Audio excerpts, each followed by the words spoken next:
Playlists to school supply lists, they're out, and parents across the country are tackling their back-to-school shopping, something that all parents could benefit knowing on how you can save a little bit of money, all while making sure your student has exactly what they need.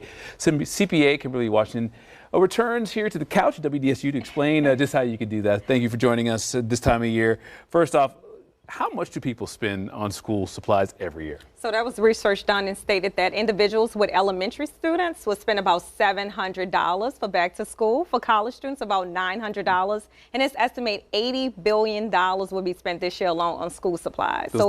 It's a lot. Those numbers are staggering. Yes. I mean, $700, it seems like a lot. So what can people do out there to help out that the burden a little bit? Right. So some things that you can do is, number one, create a budget and see what it is that you can afford and kind of get an idea where you can get those items on sale, of course. Definitely check out different websites, especially websites that will provide you with cash back opportunity. So you can use that money for other things too as well. And check with your local area and determine whether or not there are back to school supply giveaways, because every little bit does help. It really does help. And yes, there are some tax breaks you get as well. Right. A lot of people may not notice, but here in the state of Louisiana, we have what's called the Louisiana School Expense Deduction. And what that expense deduction allows for you to do is take a deduction for like those back to school bags that you're buying, those supplies, and even tuition. And so some people may not be aware of that, but you can take that as a deduction. So keep those receipts, because it could be up to $5,000 per student. This is a deduction that you can take on your state taxes. So keep that in mind. That's a very important tip there. I didn't know anything about that. Yes. Another thing the state does, the 529 program, right? 529 plan. This is another big deal, because with the recent tax law changes, prior to it, it was only for college students. The money you put away was stashed away for college.